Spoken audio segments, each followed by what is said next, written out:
आज हम बात करेंगे राजस्थान के प्रमुख दुर्ग और उनके नाम उपनाम के बारे में। तो सबसे पहले हम बात कर लेते हैं चित्तौड़गढ़ दुर्ग की। चित्तौड़गढ़ दुर्ग राजस्थान के सब दुर्गों में क्या माना जाता है, सबसे मजबूत माना जाता है। राजपूत शासकों का शासन यहाँ पे रहा है। तो सबसे पहले बात कर लेते हैं कि इस चित्तौड़गढ़ के दुर्ग को क्या कहा जाता है। तो उसको कहा जाता है गढ़ों का सिरमौर, यानी कि सभी गढ़ों में क्या है, ये ताज है। उस बाद में इसको कहा था राजस्थान का गौरव कहा जाता है, क्योंकि राजस्थान के इस गढ़ से ही वो शासक शासन करते रहे जिन्होंने मुगलों को या किसी अन्य आक्रांताओं, विदेशी आक्रांताओं को क्या दी, मजबूत रूप से टक्कर दिए। और यहाँ पे जो शासक रहे हैं उन्होंने अपने आन बान शान के लिए क्या कर दिया है, अपने आप को कुर्बान कर दिया है। यहाँ कहावत है गढ़ तो गढ़ बाकी गढ़ तो चित्तौड़गढ़ बाकी सभी गढ़ैया। कहने का मतलब ये कहा गया कि गढ़ों में सबसे मजबूत गढ़ है चित्तौड़गढ़, और इसके सामने सभी गढ़ क्या है, गढ़ैया हैं, कमजोर हैं। रणथंभौर दुर्ग की बात कर लेते हैं। तो रणथंभौर को कहा जाता है दुर्गाधरपति कहा जाता है, रणस्तंभपुर कहा जाता है। एकमात्र दुर्ग है जो बख्तरबंद है, बाकी सभी दुर्ग नहीं है।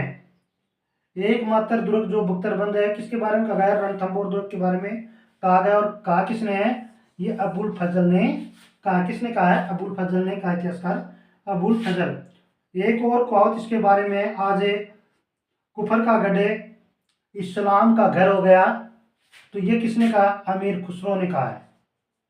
किसने कहा है, अमीर खुसरो ने कहा है। जब इसे रणथंभौर के दुर्ग को क्या मुगलों द्वारा जीत लिया जाता है, तब ये बात कही जाती है। उसके बाद में 3 नंबर पे बात कर लेते हैं जोधपुर के दुर्ग के बारे में।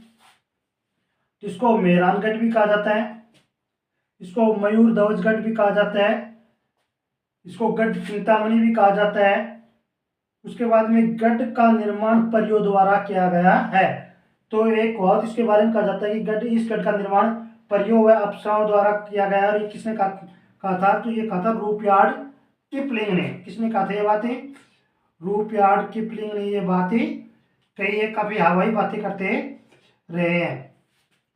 सभी गढ़ शिरोमणि अति ऊंचा जान अनड़ पहाड़ा ऊपरे जबरो गढ़े जोदान। ये कहावत किसने कही है, नहीं, किसके बारे में कही है, जोधपुर गढ़ के बारे में कहा गया है। और ये सबसे इंपॉर्टेंट है परीक्षा की दृष्टि से। उसके बाद में हम अगले दुर्ग के बारे में बात कर लेते हैं। जैसलमेर का दुर्ग है, तो इसको कहा जाता है सोनगढ़, सोनारगढ़,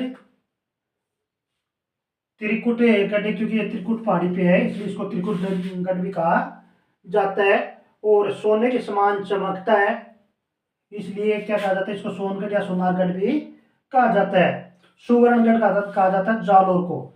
इसमें थोड़ा कंफ्यूज हो जाते हैं। तो सुवर्ण दुर्ग तो कौन सा है, जालोर, और सोनगढ़ या सोनारगढ़ कौन सा है, जैसलमेर। इसके बारे में जो कथन है वो गढ़ दिल्ली गढ़ आगरो अधगढ़ बीकानेर बलोच नायो भाटियो सिरे तो जैसलमेर। तो इस गढ़ का निर्माण जैसल भाटी के द्वारा कराया गया था, इसलिए कहा गया कि बलोच नायो भाटियो यानी जैसलमेर सिर के जैसा जैसलमेर। कुंभलगढ़ दुर्ग, तो इसको कहा कुंभनेर का किला कहा जाता है।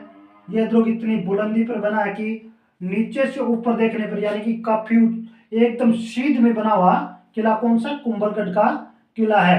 यानी कि आप ऊपर से नीचे से ऊपर की तरफ देखोगे इस किले को, तो आपके ऊपर जो साफा है वो भी क्या गिर जाएगी, पगड़ी भी नीचे गिरे जाती है। तो सिवाना दुर्ग के बारे में बात करते हैं। नेक्स्ट ये इसको कहा कुंभ थाना गढ़ भी कहा जाता है, इसको अनखिला किला भी कहा जाता है।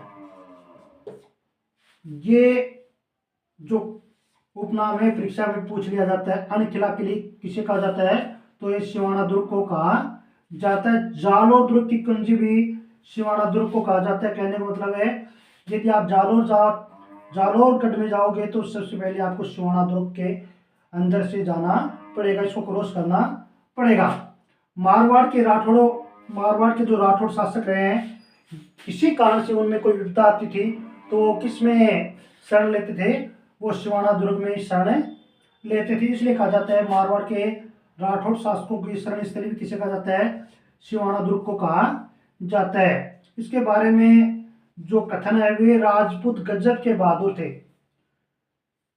वे राजपूत गजब के बहादुर थे, उनके सिर के टुकड़े टुकड़े हो गए फिर भी युद्ध के लिए अड़े रहे। किसके बारे में कहा जाता है, सिवाना दुर्ग के बारे में कहा जाता है। अगला प्रश्न है, अगला पॉइंट देखते हैं, बूंदी का किला। तो बूंदी के किले को तारागढ़ भी कहा जाता है, तारागढ़ कहा जाता है, अजमेर के किले को भी तारागढ़ कहा जाता है। परंतु यहाँ तारागढ़ महलों का परिसर इसलिए कहा जाता है इसको, और ये दुर्ग भूत प्रेतों द्वारा बनाया गया है।